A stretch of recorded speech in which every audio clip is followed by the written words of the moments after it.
Hello, hello, hello, hello. Good evening. It is Tuesday, which means it's time for Tuesday Talks with Tonia. It's the first Tuesday of October, my birthday month, so I'm celebrating all month long. As you guys know, I always do.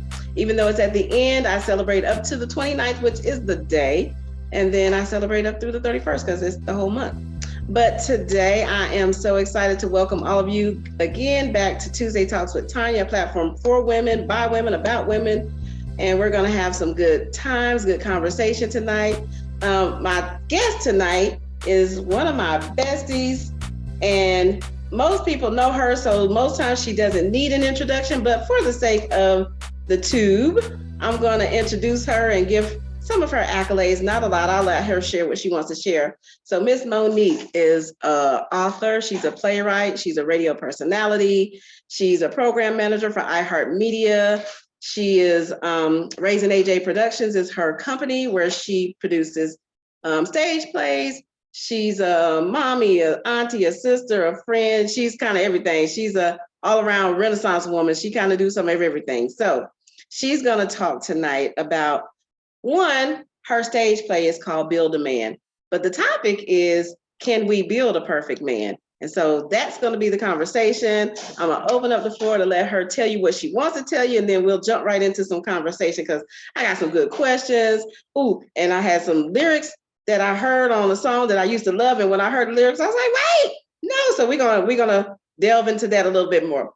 But welcome, Miss Monique. She's not new to this. She's been one of my hugest supporters alongside my sister and others. When I did this platform, she's always been excited for me, always trying to help me do better, be better, know more. So welcome, Mo, as a guest. I'm shy. I'm so sorry. Excuse me. Hi, everybody. Wait, did she just say she's shy? Girl, wow. Who's that? That was Wanda said, girl, bye. Oh, Wanda. Hey, Wanda. Hi. I like your hair too. Thank you. You can have this big fun girl.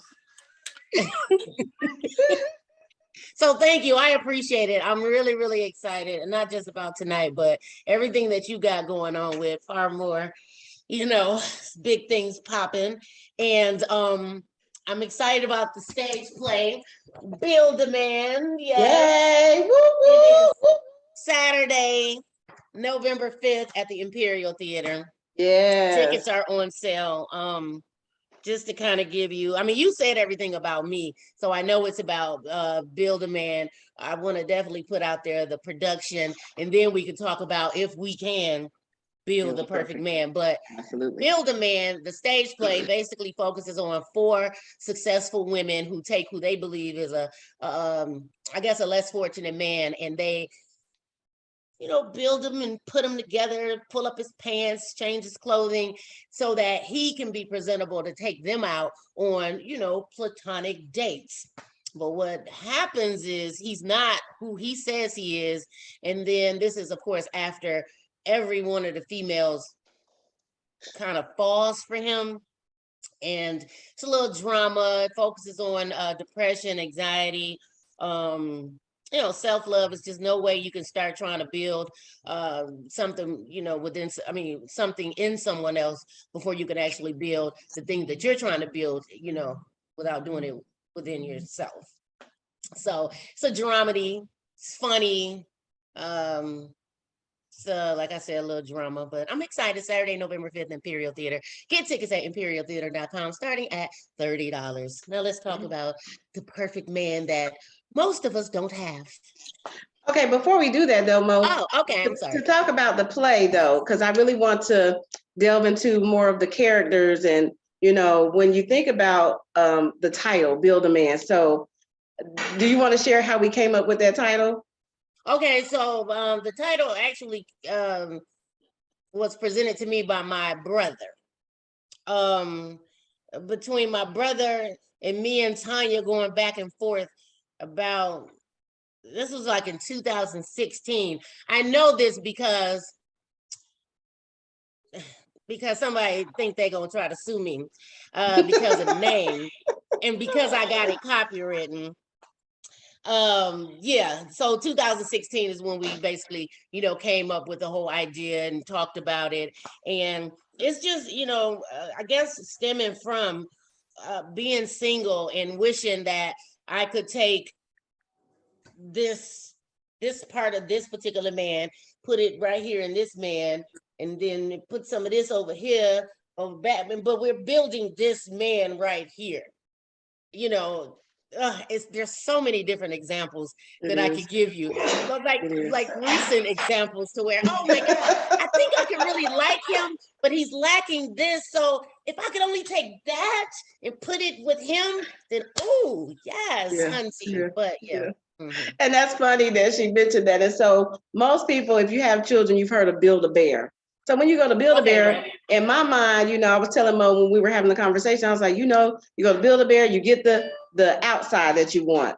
And it could be a bear, it could be a dog, it could be a cat, it could be one of the characters. And then you take it to this machine and then you stuff him. You got to put all the stuff in him. You can make him soft, you can make him hard, you can make it whatever. So then once you leave that part, you got to go find an outfit for him. So that to me is the perfect example of how you can build a man too, because as women, like Mo said, there may be 3 guys, just say for instance.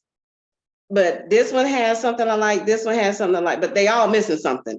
And so how possibly could you bring all of what you want, need, expect, desire in a man?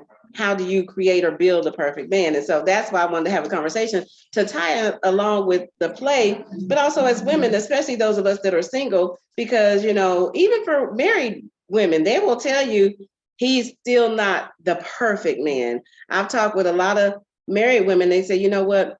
My idea was a 6'6" man, but I got somebody who's 5'8", but he treats me like blah, blah, blah. So, what are we willing to compromise? What are we willing to do without?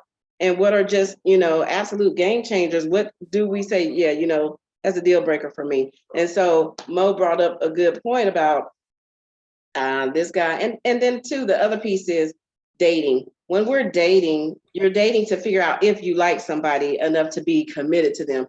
And a lot of times I think people make it, for women, they make it seem like it's a bad thing if you're dating multiple men. But no, y'all do it all the time. And just because I'm dating you doesn't mean I'm sleeping with you. So there are so many layers to this thing. Okay, I went on a date with this guy. We have a mutual friend, Mo, Lidra, who else on the line? So we have a mutual friend that is a serial dater. It's a man though. And every other night he on a date. And I'm like, well, darn, can you get your life together? Like that ain't, and in my mind, I'm like, you just wrong. But he's really not wrong. He's just trying it out, seeing if he like it. It's like trying a car out. Let me see if it drive right. Let me see if it sits right, if the engine sound right. So to me, dating is like test driving the car. What say you, Monique? Right. And that's exactly what I'm, as an empty nester now, I think that's exactly what I'm going to do, is just start just being a serial dater, because why not? I'm single, I'm out here. And just like, in the play, when you talked about how you wish he had this, you wish he had that, all 4 of those females in that production those actors, those characters, they had that discussion when they saw him, where they saw him at thinking that he was, some homeless bum. They were basically like, hey, this is what we could do. We could teach him the proper etiquette. We can make sure, you own a boutique. You could get him the clothing. You can, teach him, the, table etiquette and how to speak and how to go find a better job, all that kind of stuff. And so that's what they do. I actually do have a couple of the cast members on too, just as an FYI. Mm-hmm. Mm-hmm. But yeah, it's hard out here. I don't think we'll be able to build the perfect man, but I think that if we take, like you said, we got to be willing to compromise a little, but I'm not settling. It's just not happening. Right. So we about to see no, don't ever settle. But I think like, so some of the things that we may want, like could be just kind of, he got to have muscles or he got to be 6 foot something or. I don't know. They don't know. That's you with, no. I see, you doing too much. You listen. No, you can't. You can, but he may not be. He may not be muscular. He may not be. Hell, we ain't in shape. So, how it's so. You're right, and I get it. So, but I'm saying those are things that are negotiable. But then there are some things that are non-negotiable. He's got to be a man of faith. He got to work. He has to be able to provide and take care of a family. So there are some things that are non-negotiable and the others are negotiable. So like, yeah, if he don't have muscles, I'm gonna be like, okay. I'm gonna be like, okay. And you gotta be specific. If you remember, Tonia, I'm not sure if this was around the time that we were talking about build a man, but remember we were writing like a list of everything that we wanted in a man. I remember when I first started writing this, like I would send to all my friends, like what is it that you want in a man? So once everybody I got everybody's list, and of course once you done wrote the list, I guess you're supposed to start asking God for the man or whatever. See me, I pray about a lot, but I don't know if I'm ready to be married. I don't know, because I've been by myself so long and selfish, so I'm not sure. So I don't pray. See, Tonia be praying for the man.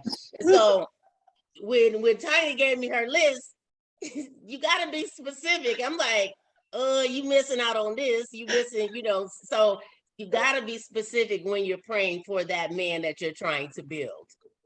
You do, and then I think that's part of it too. Sometimes I think we don't know what we want. I think we waffle between, okay, I want somebody that's, fun and charismatic, but then when he fun and charismatic and he talking to another chick, then no, that ain't what I want, So, so a lot of times I think we really don't know what we want.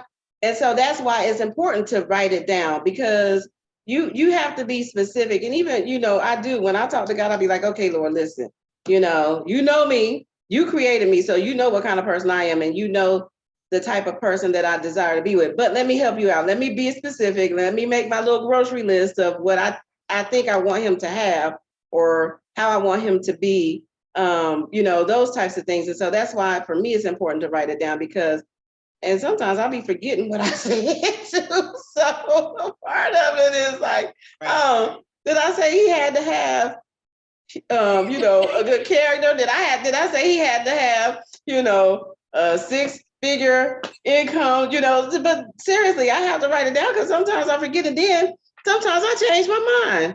Yeah, that ain't important. Yeah, I really don't need that, And so that's the whole process of sitting down, writing down what it is you want in a man, in a husband, in a mate.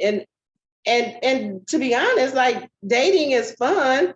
But it's like for women like us, and me and Monique have this conversation a lot, or me and Lidra, just the type of women we are, because we're so strong and we're so independent and we're successful in our own right, doing our own thing. A lot of men are intimidated by us, and we could never figure it out. But I've had men tell me that, yeah, you're intimidating. I'm like, what?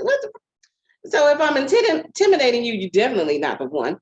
But also, is there something in me that I need to tone down, or kind of just, step back? I ain't toning. I'm not toning down. What I'm doing is really, like, it's okay if he knows me, like knows what I do or whatever.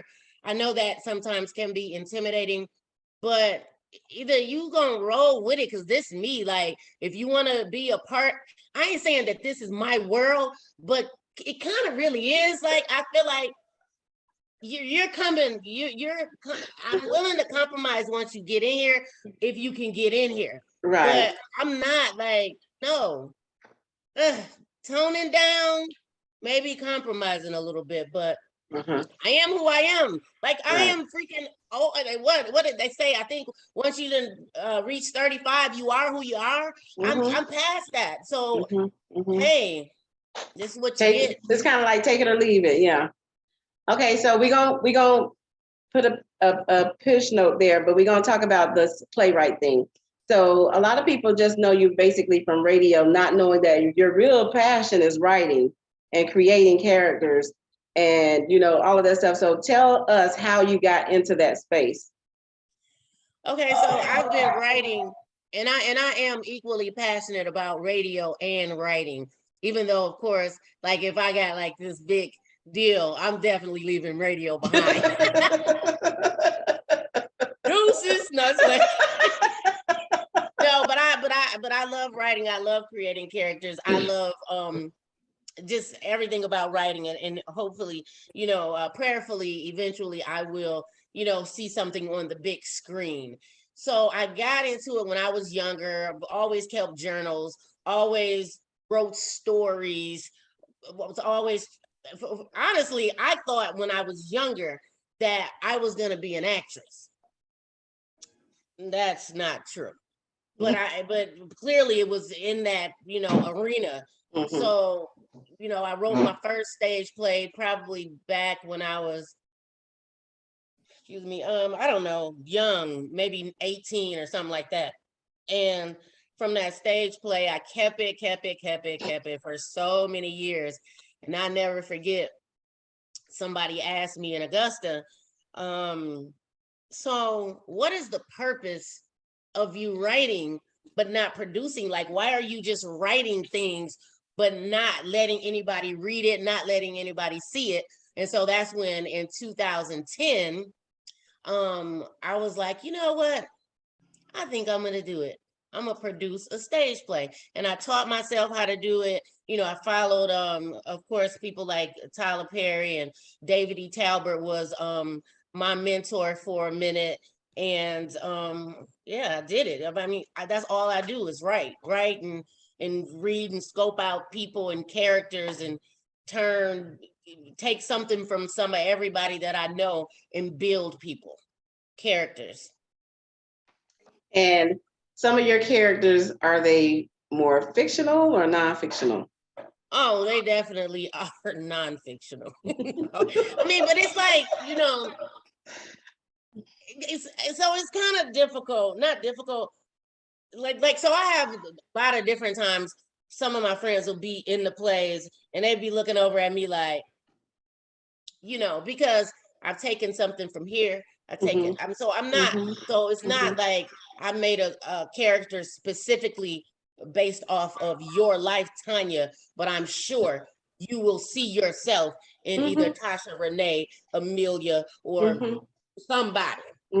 So, but that's just what I like to do, is take certain things and build different characters. So I wouldn't say, I mean, I don't want to get sued, so. So yeah, right. Right. But that's the thing. And I think, it takes somebody like who has that kind of creative mind. You can hear something or see something and then build a whole play, movie, song around one snippet of an event that happened, or one, action of somebody, and I even think about Tyler Perry. He built his whole career off of his grandmother and folks like that, and so being able to, I'm creative in a different way. I'm not that kind of creative, but I'm creative in a different way. And I think it just takes a special type of person to be able to say, okay, I'm just going to pull this piece out and then I'm going to build a whole man, quote unquote. I'm going to build a stage play. You know what I mean? And so I think that's to be commended. And, y'all, Monique's mind stays on 24/7. If you're ever around her, be careful what you say, what you do, because you might end up on the stage. That's caused problems in relationships and friendships, but I was just telling Tonia this last week. I said, well, that is just one of, I wouldn't say a risk, but that's just like you being a part of my world is like, you subject to be used as an example. But you gotta, or you could be like, don't say nothing. You gotta make sure you say that. Or you gotta give the disclaimer. I'm gonna tell you this, but you can't repeat it. Don't say that. Right. Or I don't want to hear about it or read about it. But it's fun. But that's also the fun part too, because literally we've had so many. I'm crying because I'm thinking about some of the experiences. Because it's like so much stuff I could write about. Yeah. That we got like about at least so many stories that just need to be told. We waiting on the main one that happened a couple years ago. We still waiting on the lake house. And I got some that feature some of these women here on this Zoom too, just as an FYI. But it's all good but I think we learn and we grow from it because these experiences and I think when I look at the stage plays, when even people in the audience, they all can pick out somebody. Ooh, that's my friend Tasha, or that's my friend Chanel. They can find somebody in all of your characters. And so I think that's a good thing because that makes it relatable though. That's how people relate and they like, ooh, I want more. Just like, some of the actresses that are on, Christina and Alondra, they've been in your stage play. So they really bring those characters to life. And it's just so amazing to watch and unfold on the stage when you're sitting in the background and you've been to rehearsals and you see the times that you be like, that ain't right. And best believe timing. And every just to kind of sell the play even more, I can guarantee you that if you haven't seen one of the productions, I'm not saying they the best productions because I'm still growing. But when it comes to these characters and these actors, you will see either yourself or somebody in one of these characters. And that's just not based off my writing. I think it starts with my writing, but though these actors really take it and just do what it is that they do. Alondra is definitely a person to that can definitely agree when it comes to acting and just turning something that was like this into this. This is such a bigger character, and I'm looking forward to checking out Christina in her first role. Well, she's been working with me since the beginning of my plays, but she's gonna be playing one of the main key characters. And Miss Keisha Yan, who's on now, has a very important role, and she's only in 2 scenes, but it's gonna be big based off of not necessarily what I wrote, but how she's gonna portray that character. So that's exciting. So I'm going to open it up for conversation and questions because at the end of the day, the whole build a man. Yeah, I've been single for a long time. I was married. Well, you're going to be by yourself because I'm about to be out here dating. I'm about to be a serial dater. You said you're going to be by yourself. So I don't know how much we're going to have in common. No, I'm just kidding. But look, when you get ready to do the questions, I got a question that somebody done already texted me, and I want to ask this question whenever you get ready from that particular person that want to be anonymous, I guess. Oh my goodness. Okay. Well, you go with your question first. So are you opening it up for anybody to answer? Anybody, yep. Because because my answers, you might not want my answer. So it says, okay, so if the man has all the qualifications but is not good in bed and has a six-figure job but not good in bed, what do you do? Leave. What'd you say? What'd you say? Leave. What'd you say? You said leave? Leave. Really? I can't be teaching nobody what to do and no, I'm good. What'd you say, Keisha? You might get drilled. That's a terrible setup. You really no, come on, you guys. No, you gotta work with that man. Okay. You have to work with that. If all your boxes checked except for that one. Right. It'll be okay. Leave your stupid. Just take some of that 6-figure salary and buy you a rose. Amazon got them on sale for $27. That's all. There we go. You talk to that man and you tell him, okay, so this isn't working for me, and then y'all communicate together, and you find out what works for him, and then y'all try that thing out and work that thing out together after y'all married. After you married. After you're married, hallelujah. Hey, Nika. So somebody else that I'm in the room with said, "No, you find that out before, then you just go." No, you have to teach him. I mean, we too old to be trying to teach a man, but when it comes to sex, if he's got all of that, I can show him some things, or lead him in the right direction of some things that he can do where he can satisfy me and apologize for the fact that he's not good at me. Some things are just not teachable. And if it's not teachable, I mean, I don't know about you guys, but money is temporary. But in the bed every night, come on now, that's a real thing for me.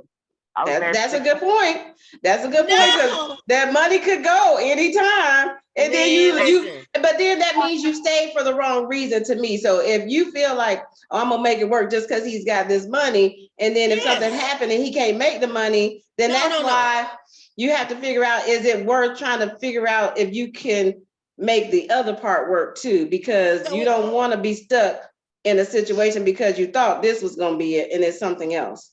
Okay, so it's not just about the money. She said he has everything. I mean, it's like, so when I think of everything, I'm thinking, he loves you. He loves you to death. He's faithful. He's he communicates very well.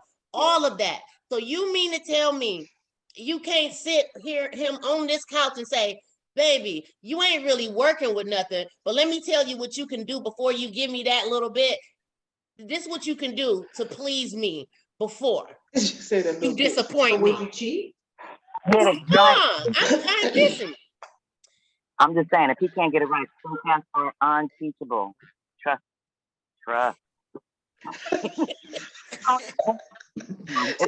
So somebody said, you can lead a horse, but you can't make him. Somebody said, get a sneaky link.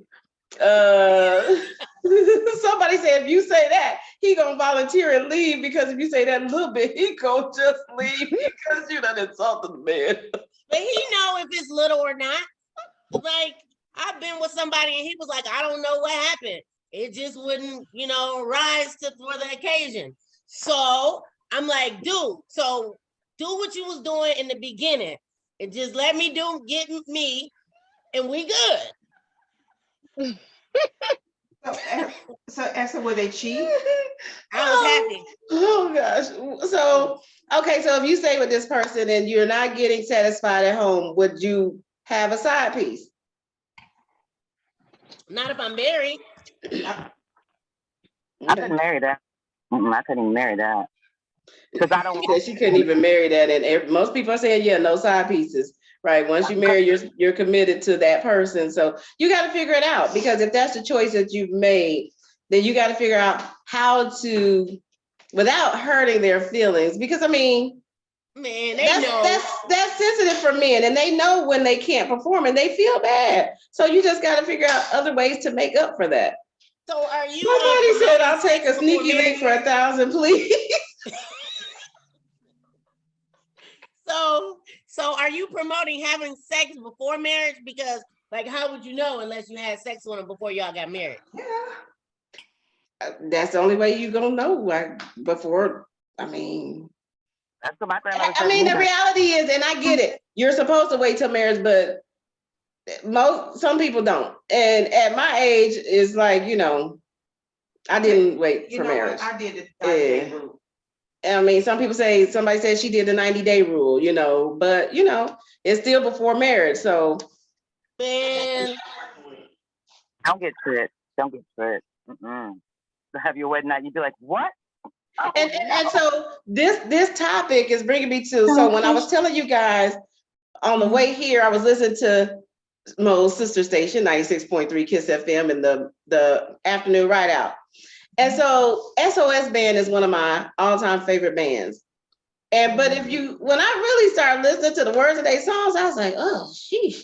So the song that I was listening to is called Just the Way You Like It.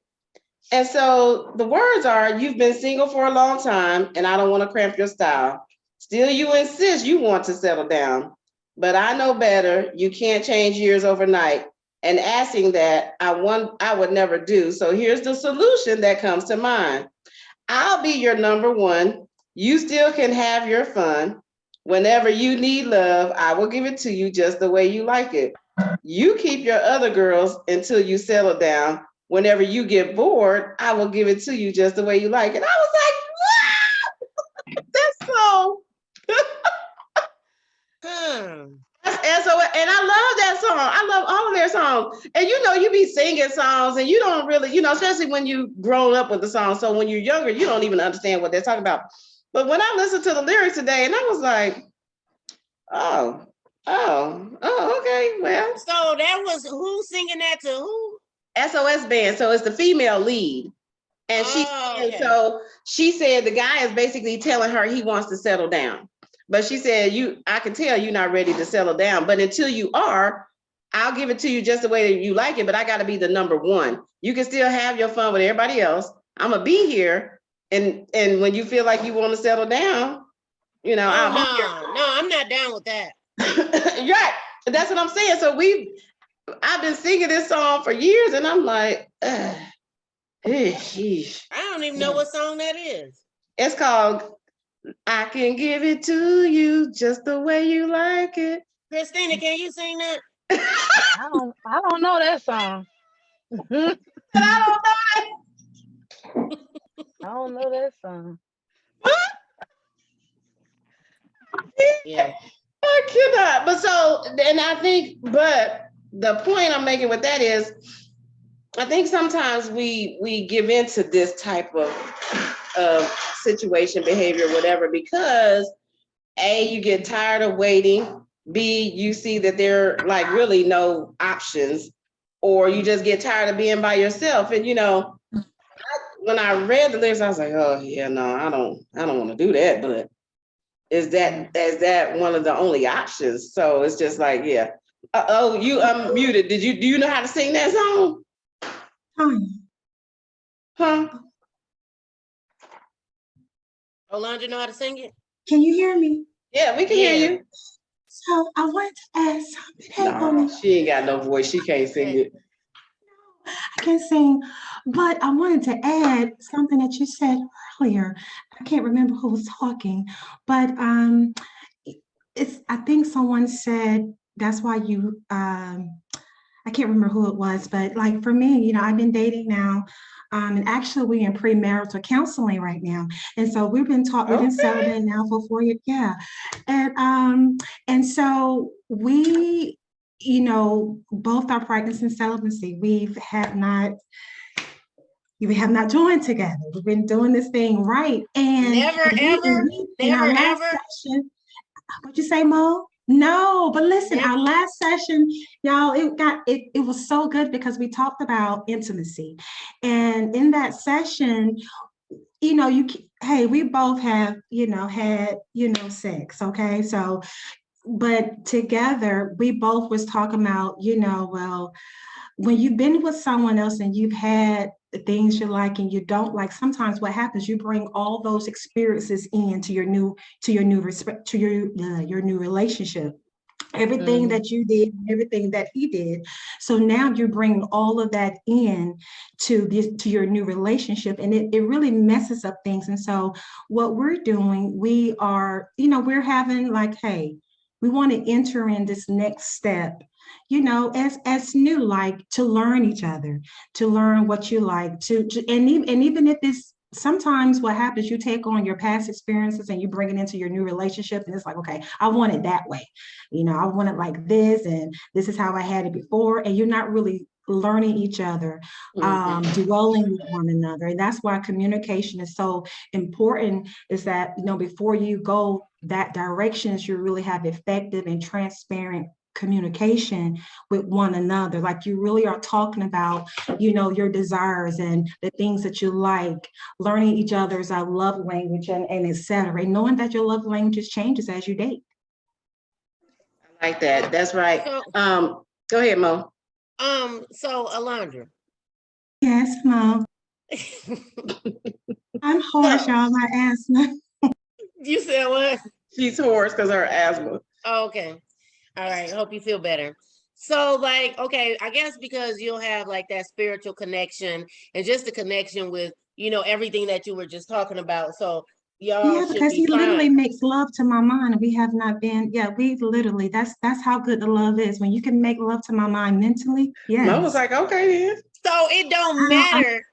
So it does not matter, like if, or I guess, you know, when the time comes after y'all married, y'all have sex. So it don't really matter if he can't really satisfy you because he's already mentally satisfying you. Mentally, he's already tapped in because it's just, yeah, it's on another level because we have both come together for one in spirit, you know, without getting involved sex. Because what happens when you get sex involved, It messes it up. it messes it up your communication, That's learning each true. other.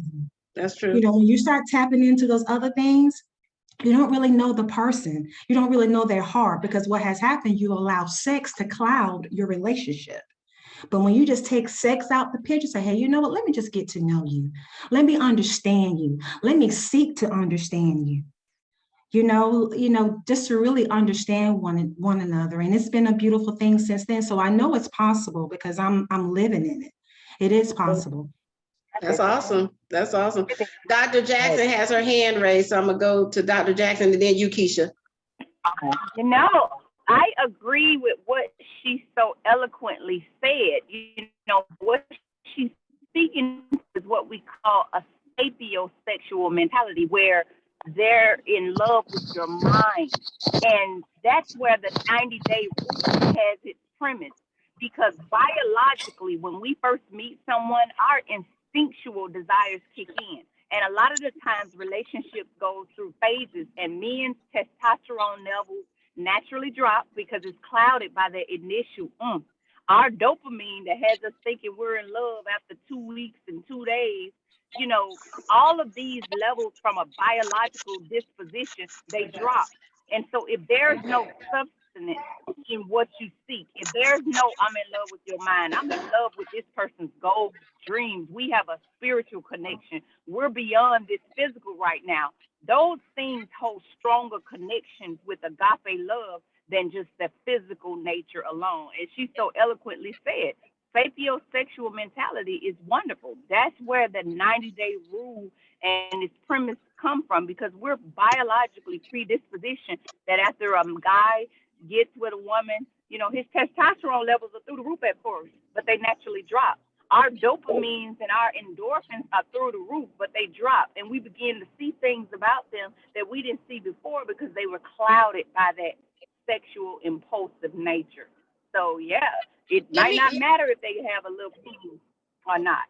Okay, let me ask all of these other stuff together. Let me ask you a quick question, Dr. Jackson. I'm sorry, Mo, go ahead. I consider myself sapiosexual. However, it's still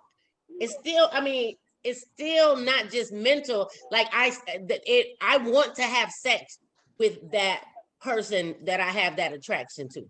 So, and I get it, Mo. Only you can determine that balance, because it's only worth what you're willing to sacrifice for. So if this sexual component, that's why it requires having a conversation with you, because you have to be very clear about how you treat yourself and how you want to be treated and how you communicate that to others, your expectations. So yes, there's nothing wrong with that, because a lot of cases it's like, you know what, this is a negotiable for me, but this is a non-negotiable. Those are conversations that start with you and where you place your value in relationships, because you're going to have to clearly communicate that to others and hold them accountable when they don't abide by it. Right. That's good. That's good. Mm-hmm. Keisha, what you want to add? I that was beautiful what you said. It really was, and I I can see that and relate to that if you were doing like a 90-day kind of a gig, okay?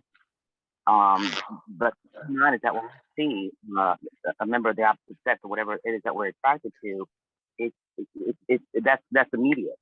That's immediate. That's kind of what makes you look twice and run into a pole if he's really that fine, or that's something where he's got that energy, right? So 90 days of all the mind, heart, without the body part, I can totally understand that. However, I must say that there are a lot of women in this world that still don't get to have an orgasm, and they don't even really know what one is, or they're not able to have it both ways, or well, depending on how you are. And I am a firm believer of giving it all so that we can try and get it all. I don't think there's such thing as building a man, because bottom line is I'm not the perfect woman. Who am I to say let me build the perfect man? I know what my weaknesses are. My goal is to find someone with those strengths that I can learn from. And again, with all of those wonderful, yummy things coming together, that's what makes it perfect. But that's just me. I like that what you said, Keisha, because that is the truth of the matter, that none of us are perfect. We all lack something, but and it's on us to figure out, okay, this is my weak area, this is my strong area, and not be intimidated when somebody has something that we don't, and be willing to accept their flaws because we want them to accept our flaws. But I know women tend to be, I won't say hypocritical, like we want them to comply and we want them to fit the mold, but then we don't want to fit the mold. We don't want to comply. So, we have a lot of times where, I'm this way and you got to accept it. But then when they say, well, this is me, and we like, well, yeah, you got to go. So, it's a two-way street, and I'm learning that the older I get, the more I learn that. And I think there's not a perfect man, but there's a perfect man for us. You know what I mean? Like God has already created who we're supposed to be with.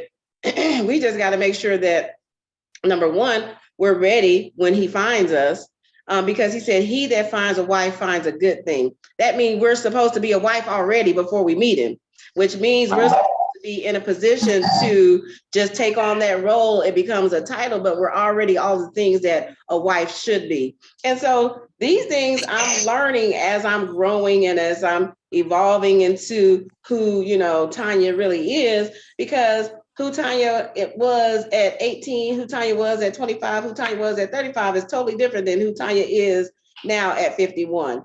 And so, we hear stories, we see things, we read things, and we start to understand more about, okay, yeah, I'm not the perfect person. I know I have things that I need to work on. Am I really ready for him when he finds me? Or do I still have to get rid of some of this baggage that I have? Because even Alondra, what you said about bringing things into the relationship from our past relationships, whatever it may be. And so I 100% agree with that. You have to make sure that, okay, don't judge this person based on your past, based on your previous experiences, based on other people. Sometimes we cut people off based on something we may see or glimpse because it was in somebody else, but that doesn't necessarily mean that's who that person is. Okay, I got Alondra's hand raised, and I saw another hand. Go ahead, Alondra. And also, Tonya, to add what you just said, we have to, if we really, really trying to move towards the direction of, dating or really desiring the husband or et cetera, you have to remember that, we may have all these desires, all the things that we want on our list, but ultimately, if you're really seeking him, he will give you exactly what you need, not really what you want, because sometimes what you want, sometimes what you need, God, he knows exactly what you need. Like, you say you need this and this and this and this, baby, but at the end of the day, I know exactly what you need, and this is who you need, and this is the guy that I'm sending your way. And yeah, maybe that's what I pray for. Needs always outweighs the sometimes our wants, is what I've realized. I want to say something real fast. Go ahead. Yeah. My cousin years ago, when she got married, and she was, dating her soon-to-be husband, she said, "Now look here, don't you be bringing me no moves that you've used before. I want new moves that are just for me." It's so brilliant. It's so great. I was like, that's right, girl. Teach him you. You know what I'm saying? Teach him you. Don't bring what you did with Sally, because Sally ain't here. It's me. It's me and you.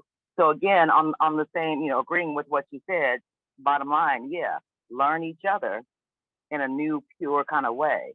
Absolutely. But I'm going to tell you right now, if it's not good, it's never going to get good, then absolutely not. Because I wouldn't want to put no brother in that situation, because I don't want to be in that situation myself. That's all I'm saying. I got you. Christina, from a married perspective, I want you to chime in and share some thoughts. Okay. So howdy again, everybody. So what the thoughts about if the sex isn't good, that question? Or either just the whole expounding on the conversation about, being prepared when God sends whoever it is for you, because you've been married for how long? And I know, you were single for a long time. So. Mm-hmm. So I've been married, it'll be 7 years in May. And before I got married, I was so-called engaged to somebody else, crazy. And after that, after being engaged, I found myself in relationship after relationship, not relationship where we had a title. I was in situationship, right? And so in that, and opened myself up to a lot of people that I didn't need to open myself up to. And I would say this, for me, it's important to always have a direct connection and the open communication with that person that's going to be your forever, because sex comes and goes. Like, sex is not everything for everybody. Now, sex can be absolutely great and beautiful, and y'all can work on things together and make it whatever y'all want it to be as you build together. But to have that as like the main thing that you need for your relationship is really, in my opinion, an empty space, because the things that matter the most, the things that have more weight, are the things that are going to be eternal. And it's the love. And so the communication with whoever that man is very important. Him being able to be open to communicate his thoughts with you, and you to be open to communicate your thoughts with him. One thing that my husband does that I love, that any guy that I've spoken to before or was in some type of communication with or relationship with, they never did. He always will ask me, how am I doing? And not just sexually, but how am I doing? And we'll talk about it. And then because he was doing that, I would do the same thing and say, well, how am I doing? And it allows us both to grow and mature together. And I think that's really important when you have someone that is willing to put you first. And it makes it easier for you to put them first. And then y'all just grow into this oneness and this firstness together. And if you've had somebody in the past that you thought, like, if you're in a situation where you have this great guy and he checks all the boxes, but back to that question and the sex isn't there, I think y'all can get to the point where y'all can communicate whatever that is with each other and get where you want. It can be better than what it has ever been. So who dog barking? Hush, push. No, I do hear a dog. Oh, that was Keisha dog. Thank you, Christina. So we have a gentleman that has joined the Tuesday Talks with Tonia platform. Look, Will said, what did I come into? And we have, right. Will's like, wait a minute, I wasn't ready. Look, I've sent a link for somebody to come give you some backup, Will. So because you missed the first part of it, I'll just give you a Cliff Notes version of what we're talking about. Well, tell everybody who Will is. Oh, okay. So yes, Will is Monique's director for the stage play Build a Man. Will is a playwright of his own. He is an actor. He's an entertainer. He's a writer. Will does it all. He's just kind of like a male version of Monique. So he a firefighter. That's funny to me. Will's been around for a long time, so he knows Mo, he knows us, he knows, how we are. But so Will, what we were talking about in the beginning, yes, we're talking about build a man, but we were asking the question, can you really build the perfect man? And so we've had a lot of conversation around that, but the biggest thing that we've come to find is a lot of times women, we want what we want and we're very specific and we're not willing to compromise sometimes. But even in that, we've gotten to this conversation centered around the sex and is it worth staying if it's not good? And then somebody else brought in the topic of, well, you have to grow with that person. You can't necessarily bring what you had in other relationships into a new relationship. You need to build together. So we've been on that kind of tip. So that's when you came in, that's kind of some of the things we were expounding on. So from a male perspective, tell us what you think, Will, sir, please. So we also said there's no such thing as a perfect man because at the end of the day, we're not perfect either. But I think a lot of times we give you guys a hard time and we want you guys to be perfect and then we're not. And so, that's the other balance to it.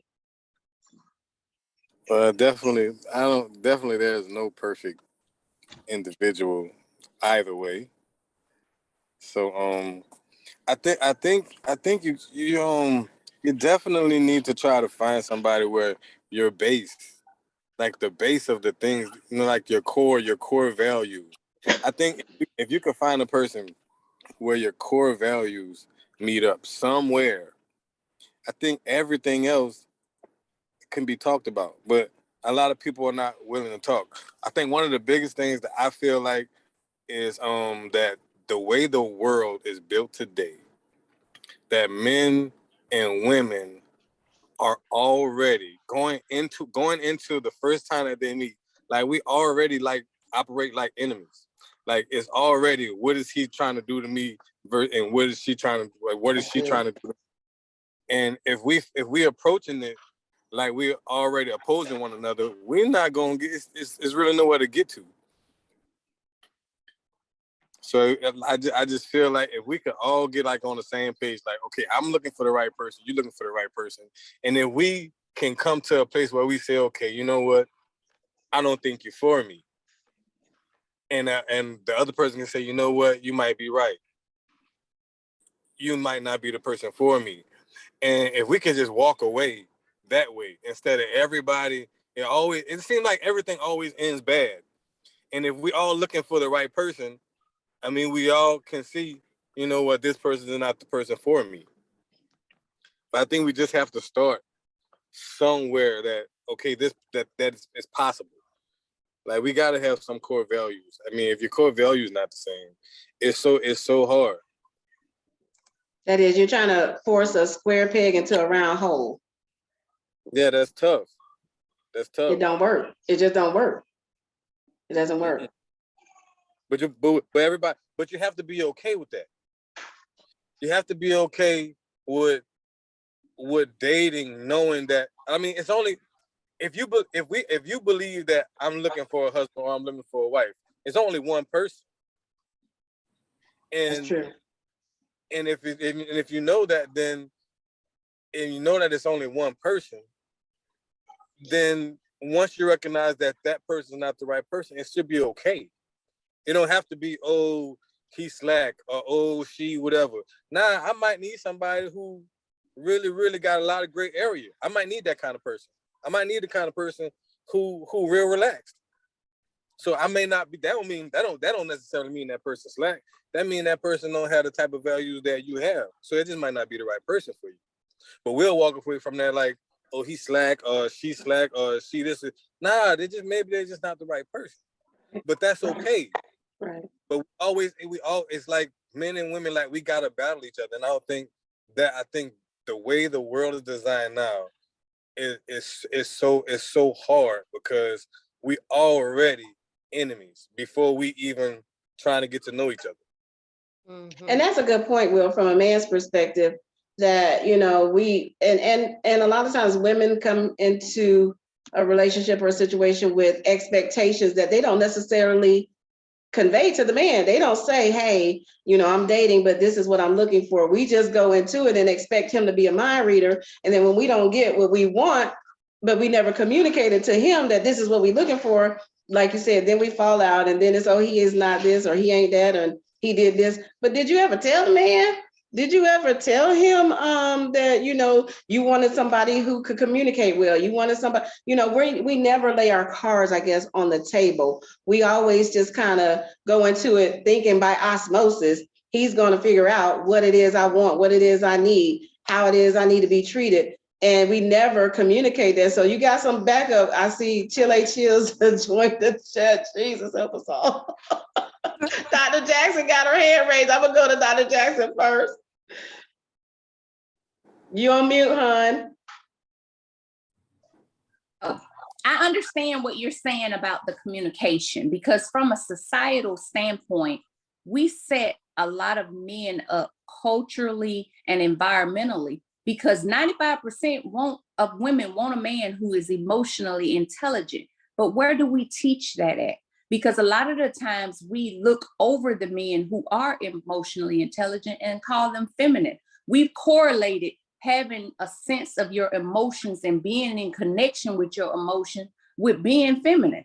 That does not discount from a man's masculinity. And so as a culture and as a society, women aren't born more emotionally intelligent than men. We are conditioned to be in touch with our feelings. Some of these same feelings and premises, that's why men find it so hard to forgive after an extramarital affair or any type of stepping out in a relationship, because we have not taught properly, hey, let's be in touch with not only my thoughts, feelings, and behavior, other people, and what that looks like, synthesizing the two, and how I need to communicate with you and my feelings. That's why anger, aggression, things like that. But systemically, we have not done men the justice that they need in teaching them how to properly manage and deal with emotions, because we call it being feminine.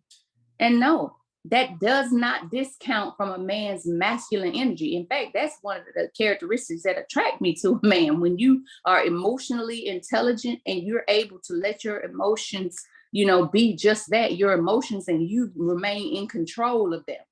But we don't teach that enough.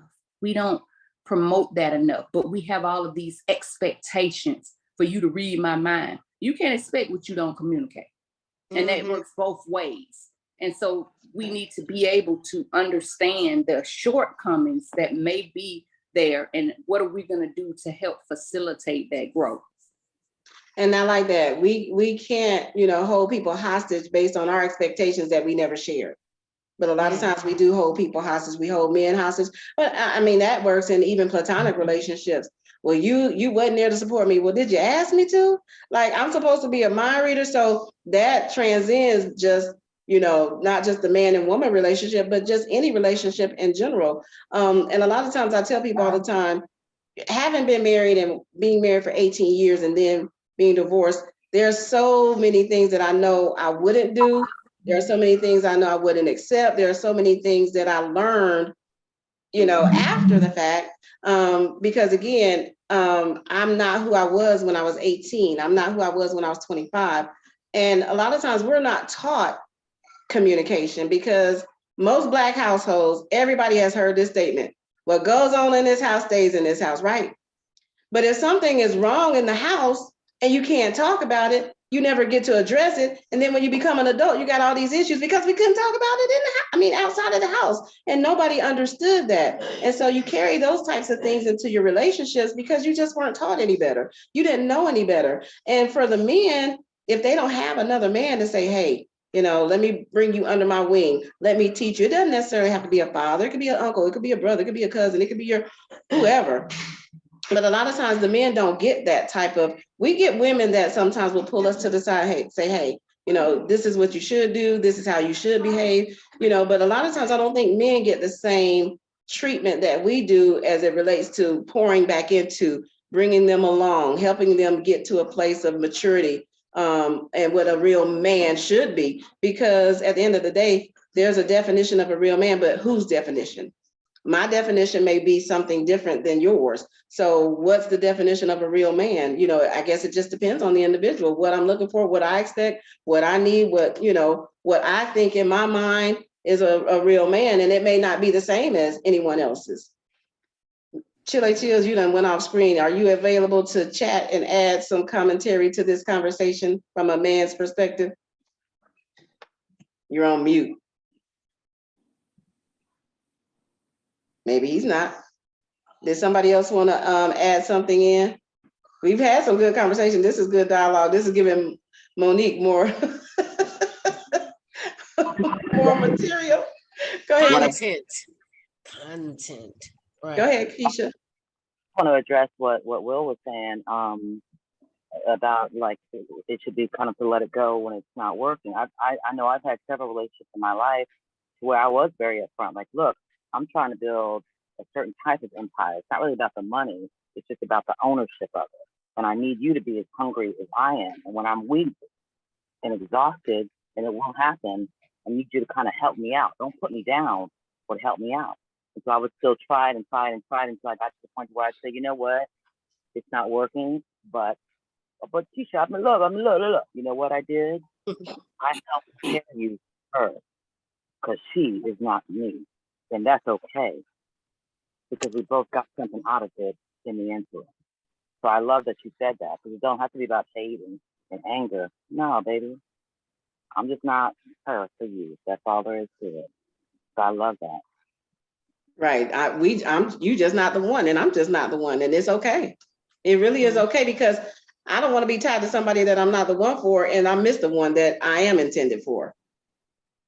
I mean, and a lot of times I think we stay tied to people based on, well, what are people going to say? Or, well, he's the best I can do, or at least I got somebody. That's why I'm still single, because I refuse to settle. I refuse to live in the, well, this is all I got for now. If it don't work, it just don't work, no matter what. I'm not going to force it. I'm not going to hold on to something that's not meant for me. That's a waste of my time, my energy. Yeah, I don't have that kind of time to waste. And just like this brilliant, whoever you are awesome. I don't know you. I'm Keisha. I got to meet you one day for a cocktail or tea, if that's okay. But you're right about growing up. The doctor. Dr. Jackson. Okay. Awesome. Just like we don't grow up learning about life insurance, just like we don't grow up learning about proper finance, just like we don't grow up learning about how to treat other people other than how your parents have done it, or how your single parent more often than not has trying to show you. I don't know if that's something that should be taught in schools, because let's be real, not everyone goes to church, okay? It's just something that needs to be taught more of, because when it comes to us, the women in the relationship trying to teach the man, if you got the wrong cat with you, he's going, oh, man, you're running everything. You think you know this. No, dude. I'm just trying to tell you what I need. Because like you said, emotional intelligence, that's huge. And my ex-husband was 16 years. He was this big old Liberian African dude and Mr. Muscles and all that stuff. And everyone's like, oh, wow. But when he was with me alone and he could be sensitive, and he would, like Christina was saying about her husband, he said, how are you? One thing I used to love, and I actually do miss this after many years of being divorced, if we were on the phone, I'd say, hey, baby, do you need anything? And he would say, just you. Every time. Stuff like that, that takes your eon. Yeah. And so what happened? Did you leave him, or Yeah, we got, all I'm going to say is, if you marry a man and he goes into the military, you don't have to do a long distance relationship, don't do it, because it's very difficult. Okay, gotcha. It is. I'm a single parent, and I'm a very strong woman. I am. For 5 years, I wasn't like the rest of the Americans. Oh, I miss Walmart. Oh, I miss this. I miss my mama. I've been gone from home for a long time, but you can't call me up on the phone when you're deployed, yelling at me about something because you got issues going on. So that whole military thing, I think, changed a lot in him. So, I was just being nosy. We got a beautiful son, so I'm still grateful. So there. So this is awesome conversation. So a couple of years ago, I think it was 2018 or 19, Lidra, that we did a whole chat and chew event where we had food and we had conversation and we brought men and women to the table. Because a lot of times there's myths and there's, misinformation. And so we brought men and women to the table and we had panelists and we talked about, it was dating professionals or something like that. But I think this is what a lot of the Black community is missing. We don't really have the hard, honest conversations. Like, we want to dance around stuff, we want to dress stuff up, we want to pretend or whatever, instead of saying, hey, no, this is what I need, this is what I like, this is what I want. And, a lot of times we don't want to be vulnerable. I know as women, we're afraid of being vulnerable for fear of being taken advantage of, for being, mistreated, giving somebody an edge up over us if we sharing our feelings and then we don't feel like they're doing the same. So I think a lot of times as women, we hold back what we really feel and what we really want because we don't know how the man's going to take it. We don't know how he's going to use it against us. And so to Will's point, when you're coming into a relationship with somebody, even just dating, just being really sincere and honest about who you are, what you want, what your expectations are, and taking a chance on being vulnerable, because how then can the man respond if we don't tell them what it is we are wanting, looking for, needing? And it takes some courage to be vulnerable as a woman. Very true. Anybody else? I have a theory. You have a theory? Hello? Yes, what's your theory, Will? I got a theory on that. What is it? Not necessarily a theory, but so I think that kind of expounds on where I was kind of speaking from initially. So everybody, or most people, are so afraid of getting hurt. Mhm. So it's no way to enter into a relationship or to try to build a relationship and not be willing to get hurt. It's okay to be afraid to get hurt, but if you're not willing to get hurt, you cannot find anything that's real. Because what happens is you go into this relationship or getting to know this person and you're not vulnerable and you're not willing to share the things that are really most important to you about relationships. So this person does not learn that. And when the person finally does learn it, if they ever do learn it, now they've learned something that's so important to you that they might not be cool with. It is terrible for somebody to learn that a deal breaker for them, that is something so important for you, 6 months down the line, a year down the line, a year and a half down the line, or marriage down the line. So if you're not willing to be hurt, you're not ready to date anybody seriously, because you can't get what you want. It's almost impossible to get what you want, because they'll learn that, okay, that representative that you're not intending to put out. You're not intending to put out the representative. You're just not trying to be sincere. You're just not trying to be hurt. So if you're not trying to be hurt, that means you're not being forthright about things that are really, really important to you. Damn. Will, I have a question, and I guess this is will be for Chills and too. I would rather be vulnerable to that she gonna use it against me on the third day than find out 12 months from now. Because if I share something with you and you use it against me, you're not for me. I want to know that now. I don't want to know that later. So we're protecting ourselves and we ain't really helping ourselves. Christina had a question for you, Will. It could be for Chills too. I feel as though for women it's easier, and I think it's more in a woman's nature too, but I feel as though it's easier for women to open up about whatever it is that they like. They feel like, okay, like if I want to tell you, hey, I had this situation. Like I remember when I told my husband, I was like, hey, I got some situations from my past or whatever, and I need to tell you this, this, and this. I felt comfortable enough doing that, but it was a scary situation. But I needed to do that so he could decide whether or not, am I going to still be with this girl or not? But I feel as though, and I know part of it is because men are kind of, men are not celebrated, or it's not easier for men to express their feelings, or a man sharing with a woman isn't as celebrated as like women sharing. And so sometimes I feel like women, we open up, and men are so guarded, and that's why women end up in relationship after relationship, because they're trying to find the man that's going to let them be real and be real with them. So I guess my question is, do you feel as though men have a wall up? Do you feel as though there's a certain woman that makes it easier to bring the wall down?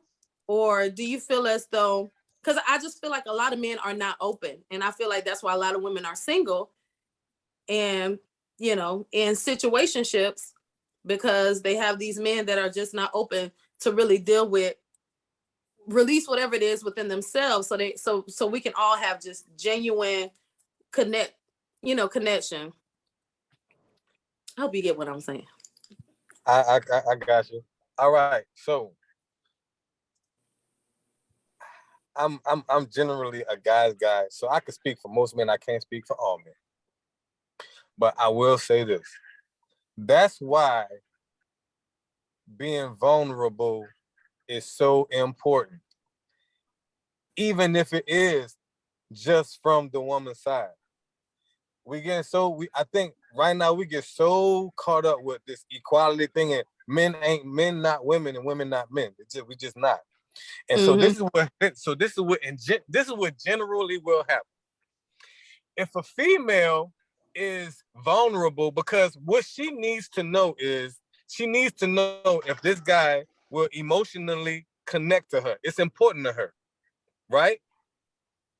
And because that's important to her, the thing that vulnerability is important. I'm not saying you lay all your business out on the first date. I'm just saying sooner than later is better. But generally speaking, most guys, if I ain't feeling you like that, I ain't sharing with you like that. And there's your answer. But if you decide not to share what's vulnerable unto you until week whatever, then I don't have anything to share either. Anybody can be surface. We could be surface with anybody in the world. That's when we go to work, we work with people we don't like because we're able to be surface. But if you're trying to find somebody that you're trying to build a rest of your life with, you don't want to be surface. And a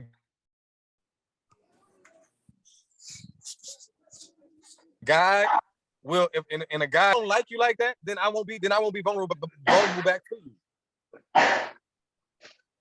There's very few guys that's just gonna give you that side of them. But if you're not sharing, there's nothing for me to share myself. If I choose to, I don't know if I try my best to answer, but I'm just saying, like, whatever is important to you, you should give that to this guy. And if that guy values you, he will return that. And if he don't return it, they need to run away. Huh? If he don't return it, they need to run away. If he don't return it, then that might not be the guy for you. And if you walk away and he says, you know what, that probably was the one. When he returns or when he calls you again, he'll come what he's supposed to bring to the table. That's good. That's good. That's good. That is good. Yeah. This has been a very interesting conversation. I like it. I like the male side, Will. Thank you for joining us and chiming in from a male perspective. I don't know, Chills just left you hanging. Corey was trying to get in. He said his phone wouldn't let him in. He said it must be God didn't want him to be in with us. So I said it's probably true. God was looking out for us. But I think, but that's good to always, and I've always been the chick. I had more male friends than I had women friends. So a lot of what I've learned about men, I learned from them because they would tell me, they would share their experiences with me. And I would watch them, how they treated women, how they talked to women, which women would let them treat them like crap and still be there, and which women would give them the deuces. And so, I kind of learned, and one of my friends, he says, I'm a dude. He said, you really a dude because you have dude tendencies. No, I was, taught by dudes. So I know game recognize game. And so I'm able to watch, determine, decipher, and figure out stuff before you even realize that I know game. And so, that's a two-way street. I think a lot of times for men who've been raised around a lot of women, they learn the women's side, the feminine side, what women like and how they like to be treated. And so, I appreciate my God brothers that taught me, hey, if a guy do this or if a guy say that, and they were my first examples. And so I appreciate that, but everybody doesn't have that. Everybody doesn't have that circle of friends that could say, hey, he ain't about this. All right. They'll drop a dime on a joke in a minute, especially if it's me, now they doing the same thing, but that's a different story. We're not talking about us, we're talking about you. And so, but I think with Will sharing that, you being vulnerable, because how else is somebody going to know if you don't share? There's just no way to. So in a sense, the relationships that we have with these friends and brothers and cousins, it kind of hinders us a little bit. It does. It does.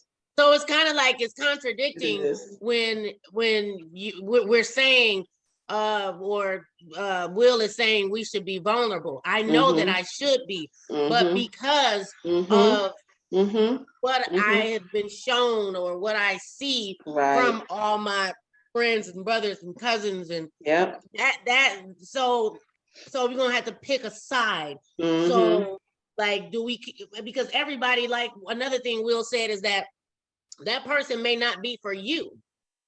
That might be for somebody else. So oh boy, this guy, he just ain't for me, but he could be perfectly fine for somebody else. And so I'm trying. I've been hearing the word vulnerability for so long, and most recently, I'm gonna try to work at it, but it's hard, Jesus. It is hard. It is hard. But look, but you just have to look at it like in a different way, because your vulnerability is what protects you at the end of the day. If we look at if you look at it the way you're looking at it, those guys, all of your male friends, right?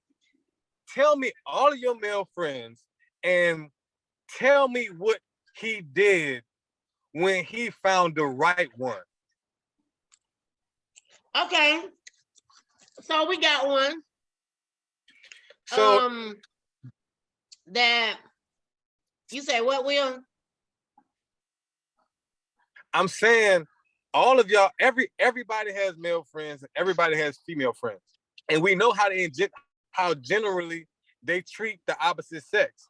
But tell me how those male friends or female friends treated the person who they felt was the right one.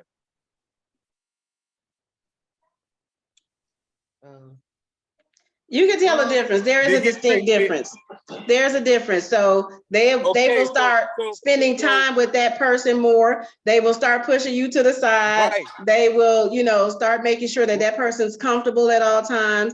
They will start a lot of times guys are so private with relationships, but when they start going public with somebody, you're like, oh, wait, this is different. This is not what, he don't. So you do see the difference.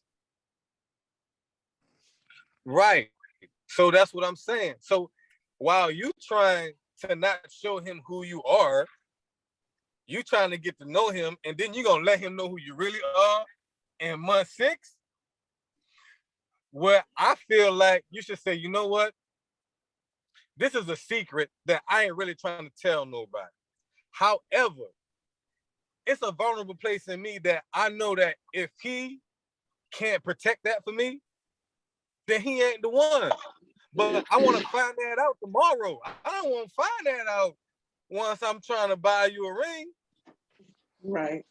I don't want to find that out in year 15 of my marriage. Yeah. You're right.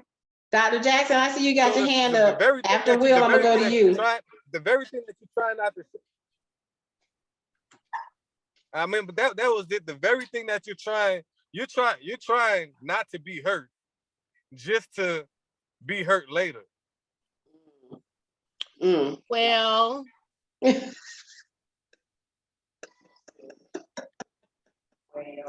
I guess. Just to be hurt later? No, Hey, it's like I can tell you what. Wait, let me say this, because I got a lot of female friends too. So how about it just be one of these? You know what? I'm gonna get this nigga this and see what he do with it. And if his ass don't do with it, F him. It's simple. It ain't that.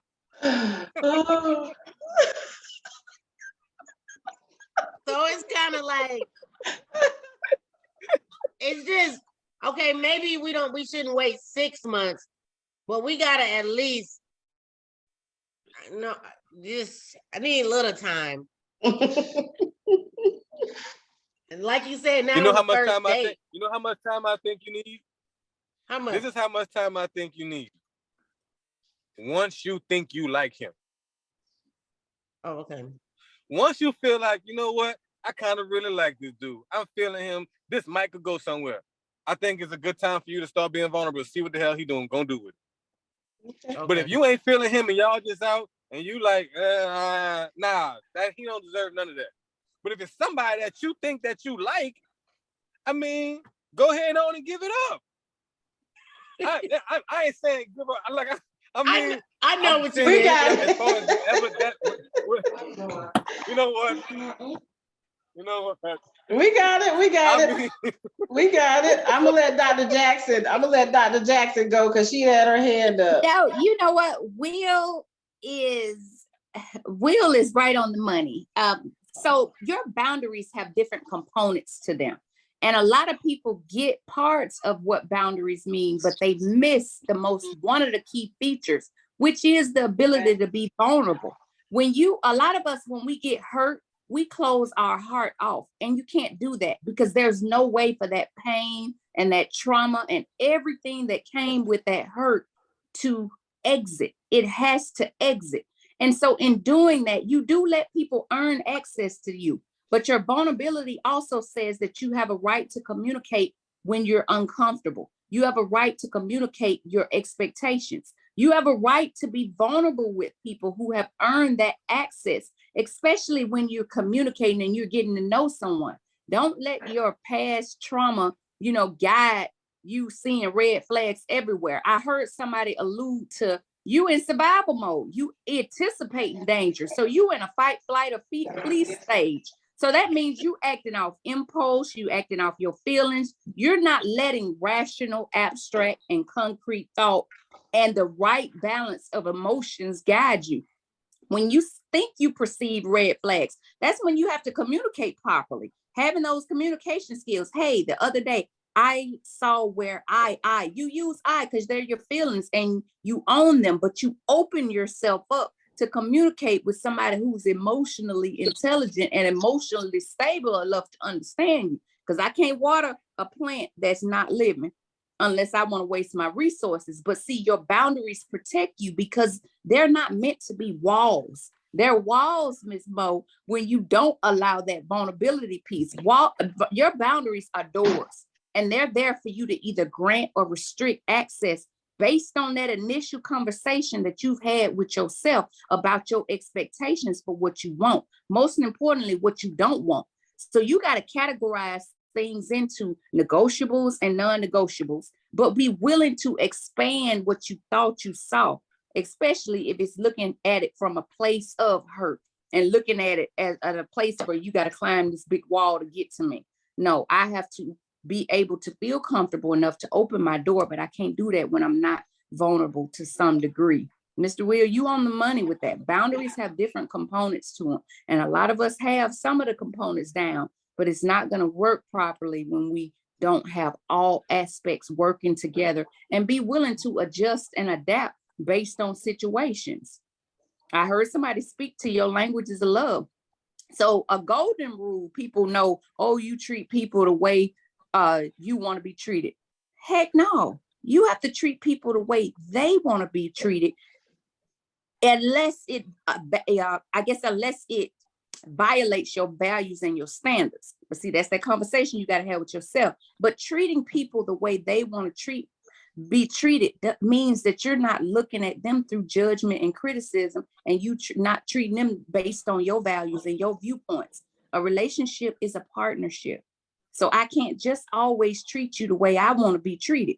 That my platinum rule is you treat people the way they want to be treated, because I may want you to speak English to me, but you've been trying to speak French a whole year. That's not working. We're not aligning in that. But you're going to teach people how to treat you based on how you treat yourself. That's why you have to be very clear about how you communicate and how you open yourself up to receive what other people are saying. And sometimes when people aren't emotionally intelligent enough, you may have to look at not what the words say, but what they meant, and be able to clarify. Hey, I think I see a red flag. Oh, never mind. It was just a pink one. I'm good. We good. And realize that I need to be able to implement my boundaries, because I can't love red flags out of people. Right. That's it. That's good. That's good. Keisha had her hand up too. Yeah, so I wanted to ask you, because well, I'm sure all the sisters on here at some point in time have been asked, well, as a Black woman, how do the women feel about this? So I'm gonna ask you, representing Black men. So I was having a conversation with a client of mine the other day. We were talking about racism. I said, think that this country has more hatred and racism, or more love and the quest for unanimity or coming together, right? So with me, I'm curious, from your point of view, in your life and through your friends, do men in general want to settle down with that one woman? Or do men in general, from what you found, want to be free?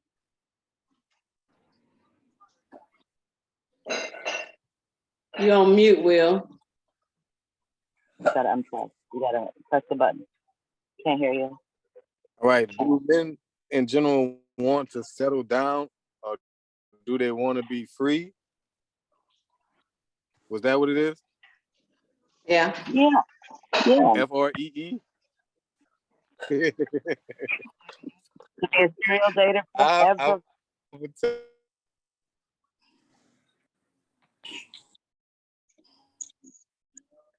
Will froze. Y'all had him freezing. Nika.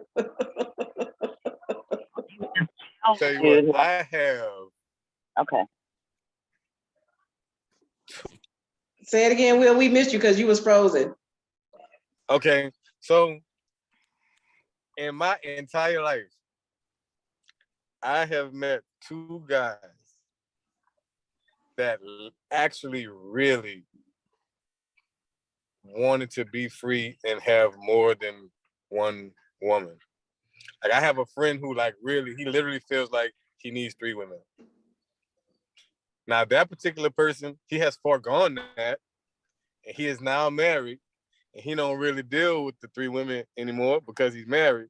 But before he got married, he was I gotta have 3. I want to, man, we kings and we lions of the sea. I mean, we lions of the earth. Lions don't have one. They ain't never had no one woman. They have the whole pride. And we greater than lions. So if lions can have more than one woman, why we gotta have one? And I had another friend, and I'm telling you, this is a real conversation. And I had another friend who was married.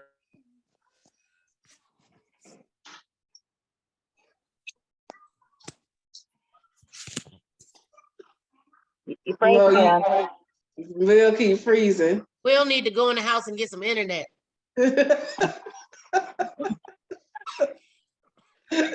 Why he froze, this is what Christina said.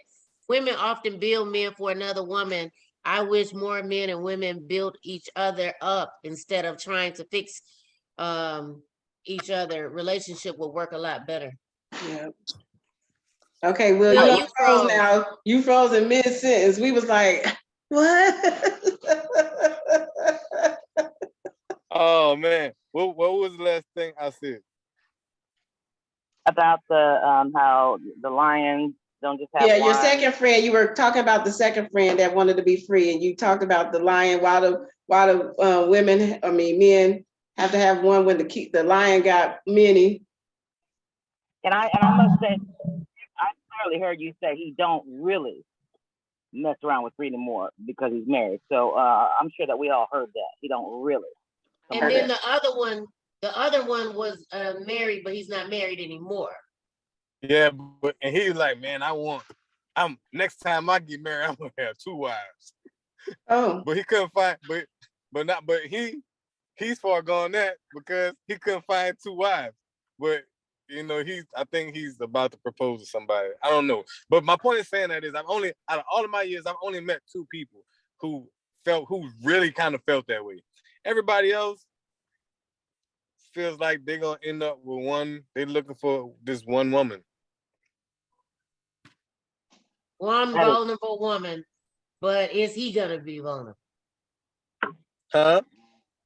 I said he's looking for one vulnerable woman, but is he going to be? I can't speak for that man. I don't know what he gonna do. No, I'm just saying men in general. Somebody else said in the chat, this needs to go both ways. It seems like, I'm not saying that you really just talking to women, but it do seem like it's us that's not really willing to be. Or, well, maybe it's just me. So your male friends, they want that one woman because she can cook and clean and put on the lingerie and do all the stuff, or is it because truly they understand that no man is an island and that we simply work? People want, most guys want not the cooking, the cleaning, and that you can't really go by that because every guy don't want that. That's why I say you got to get to know you want to have these conversations with the person that you're getting to know, because all guys don't want cook, clean, sex in the be only speak when you're spoken to. Everybody don't want. Not every guy don't want that. And I'm gonna tell you, most guys don't want that. Most guys, yes, most guys want somebody who's gonna make sure he eat. I don't want to be hungry. I mean, but if I got to, I mean, I make sure I eat. I mean, but it's cool if you cook.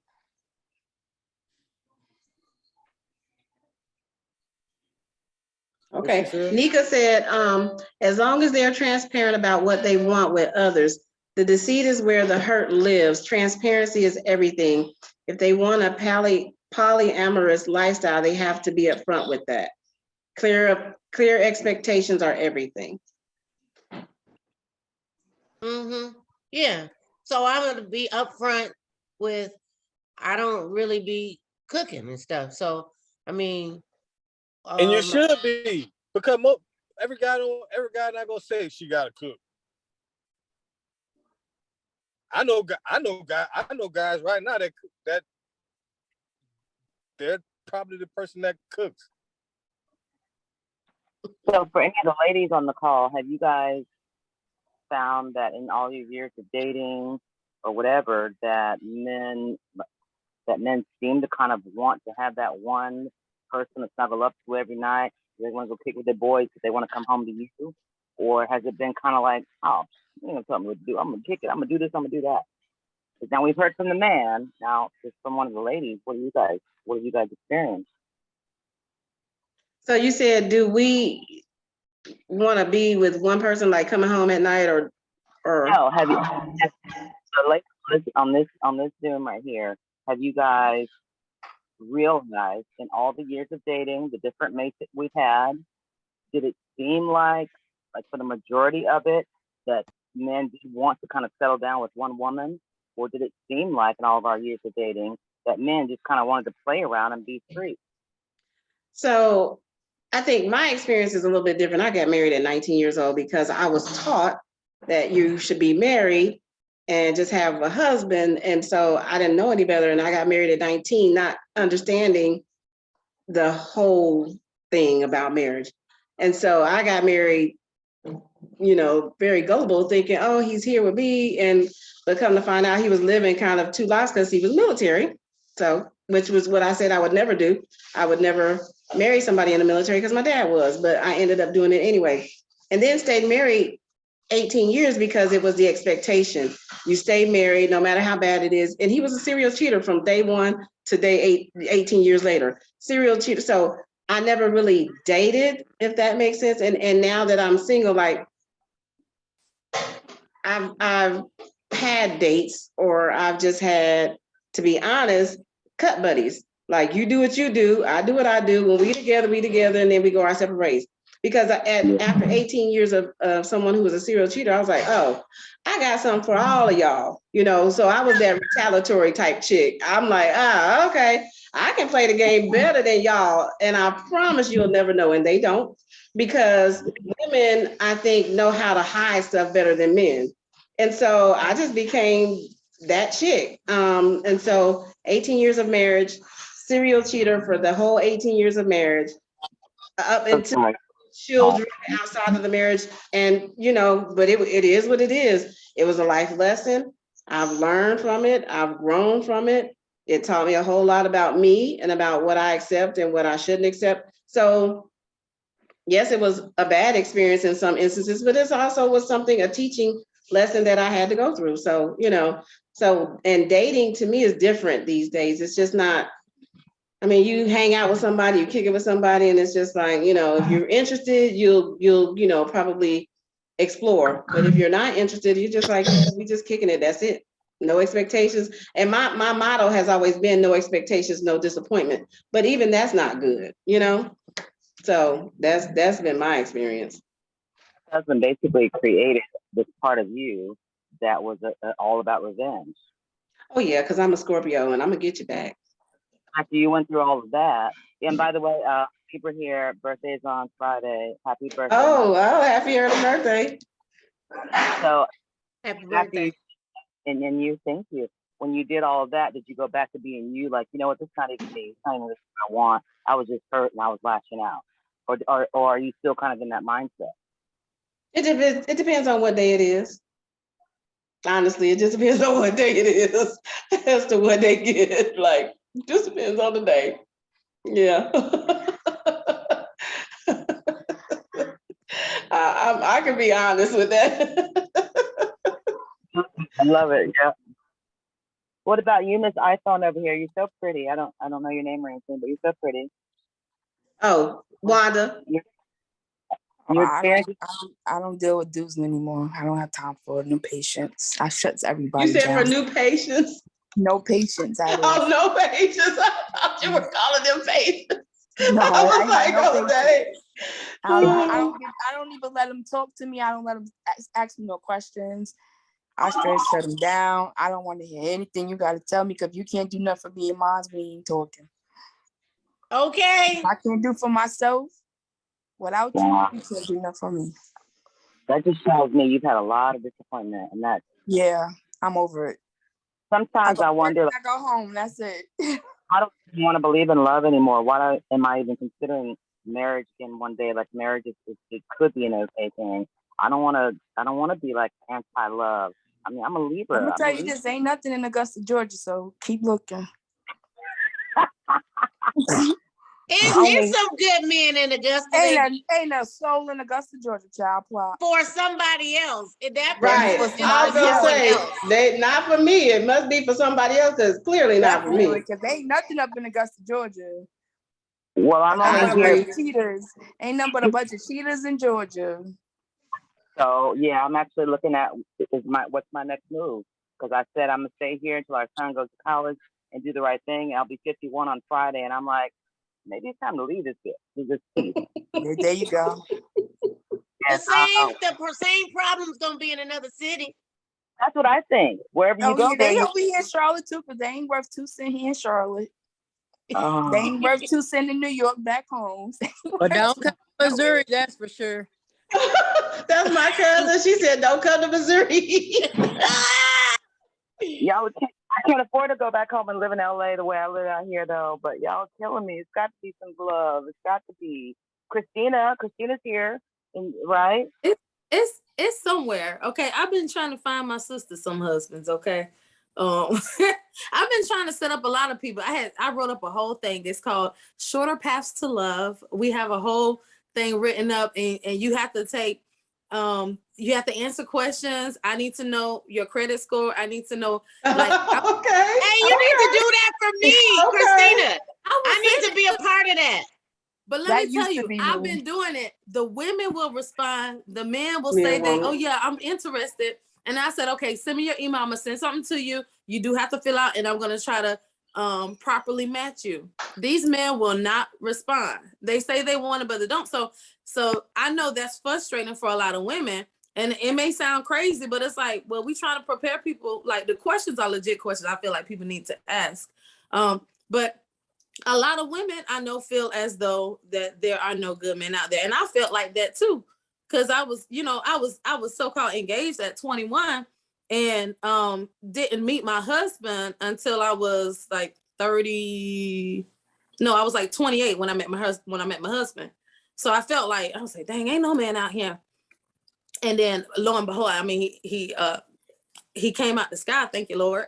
But then I'm like, oh, I gotta find somebody for my friends. I gotta hook my sisters up. And it's kind of like, where is they? But we gotta pray, y'all. We gotta pray. They got there somewhere.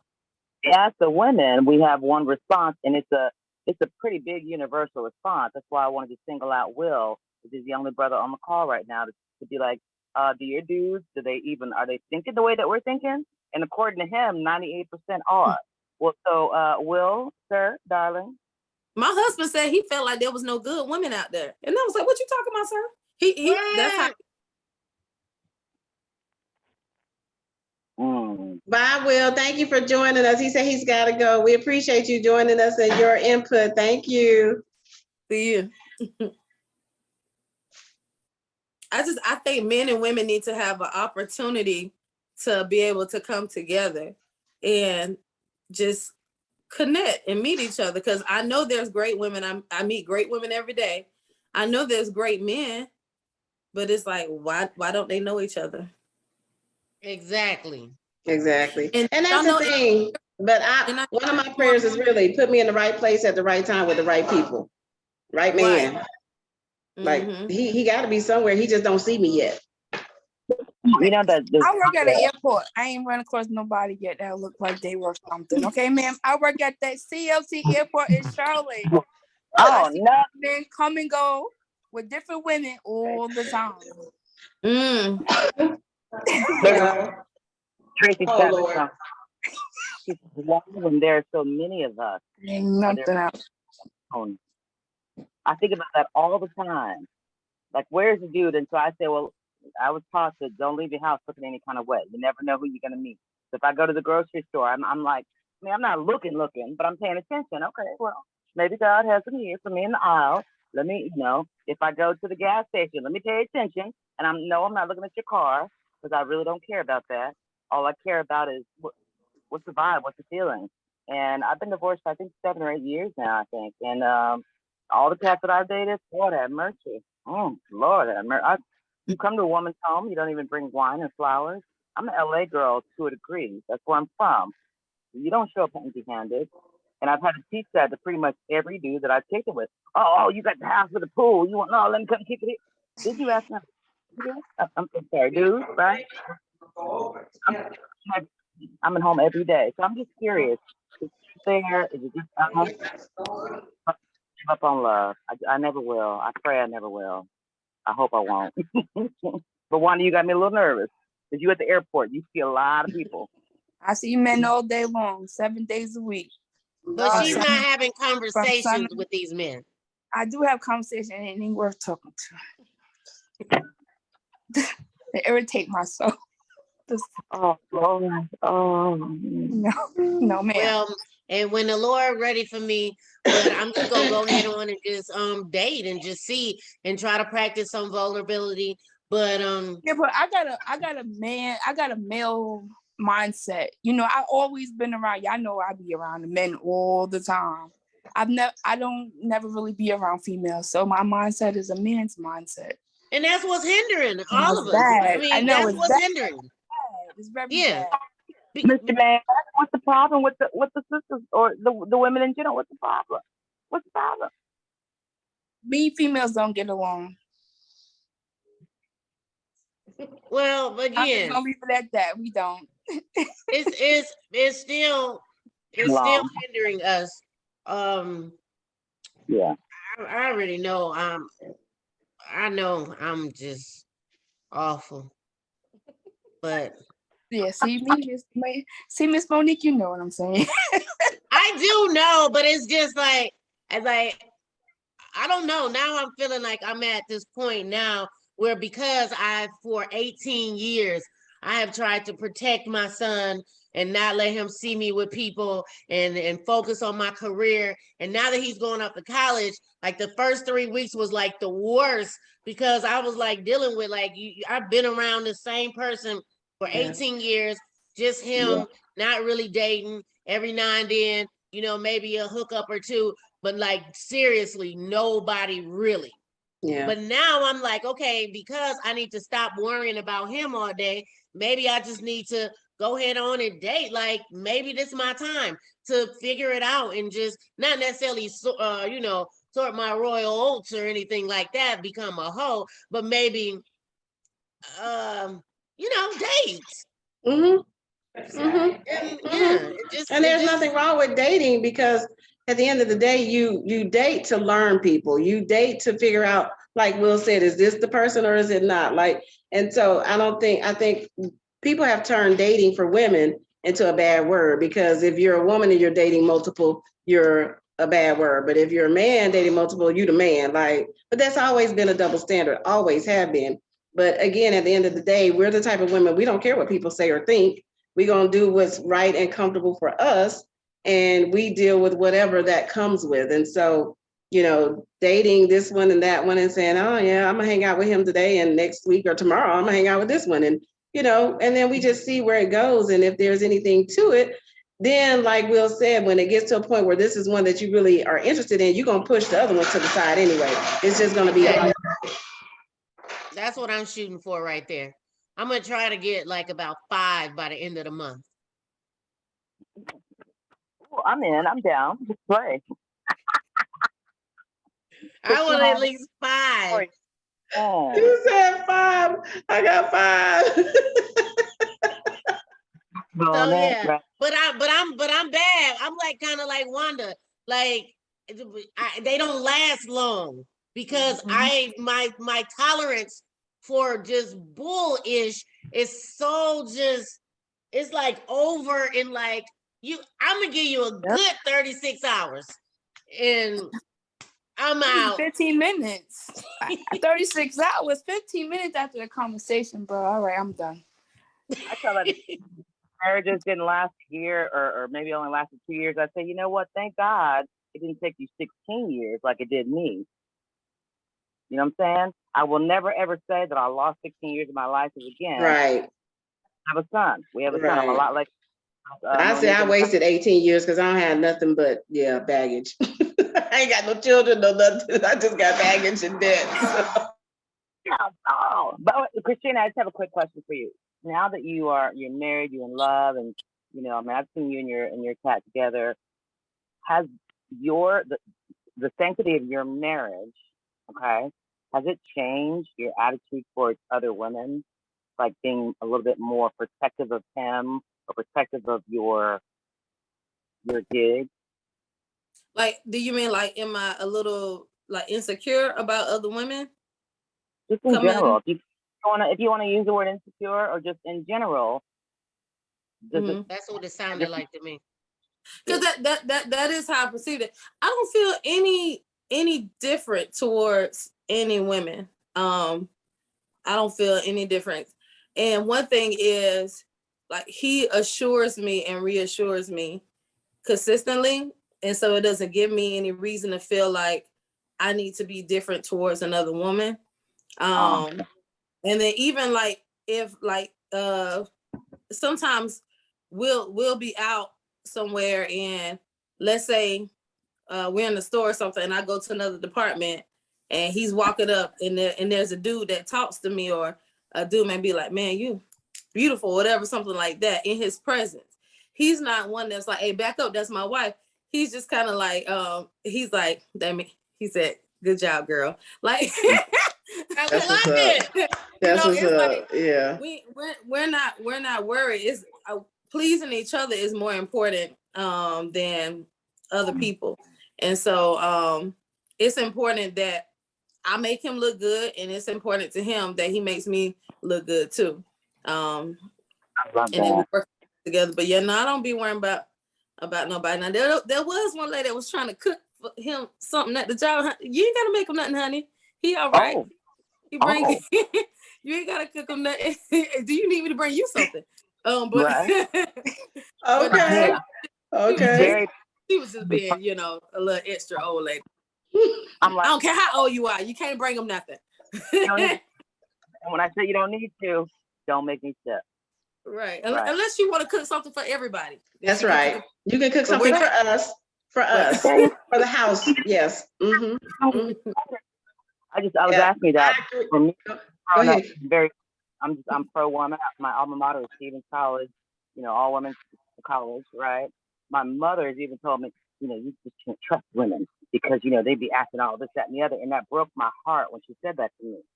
My ride or die out here, I call her Pretty Yellow Girl. She always says, don't we trust all these women? You too nice. Blah, blah, blah. And I'm like, you know what? I refuse to do that. I refuse to break down how I feel about us, because the bottom line is I would always tell you, I'm the coolest mother scratcher you will ever meet in your life. You know why?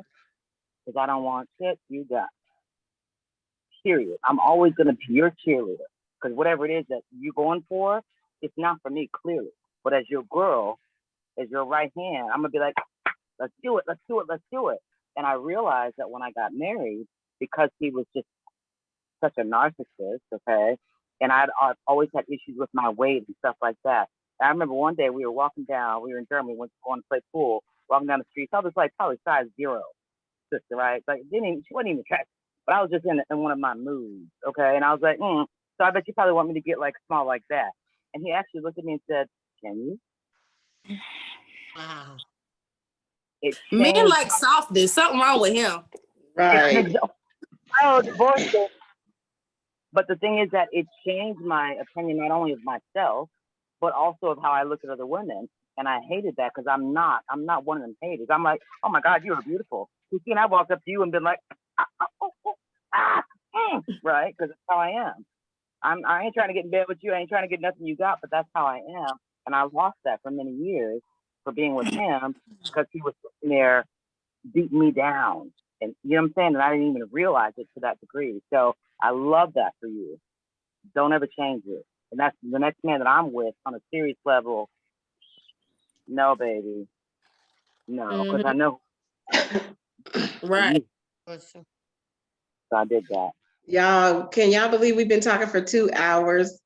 This has been an awesome conversation, though, and I think we're going to probably have a part 2 and actually invite them in. So be on the lookout. We're going to work and do a men and women conversation, kind of a chat and chew live on Tuesday Talks with Tonia, because I think it's important for the growth and development of all of us and, our relationships, and, for those of us that are single, so that we can be ready when him come. When him come, we need to be ready and don't be so closed off, because I think based on our experiences, based on our family makeup and history, we do get jaded, and we do get, where we put walls up and we're just stuck behind this castle like Rapunzel. We can't get down.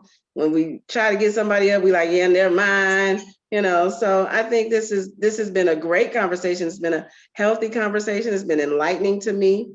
I appreciate everybody's input. I appreciate Miss Monique. So y'all make sure y'all tell somebody to buy a ticket to the play the stage play, the hit stage play, the 11th stage play, written by Miss Monique, Build a Man, November. Listen, y'all, we have 30 days to sell out this show.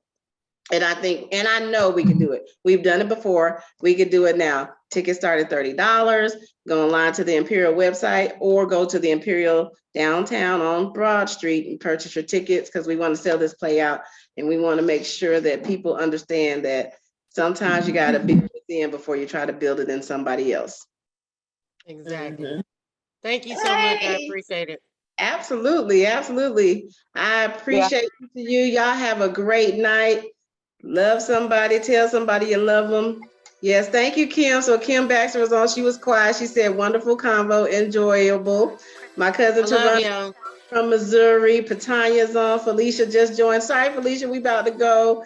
I see Joe Ray on, Wanda, all of y'all. Y'all have a good night. I appreciate y'all. And this will be on the Tuesday Talks YouTube page probably in about a week. So thank y'all, everybody. Y'all have I just shared the flyer for the play.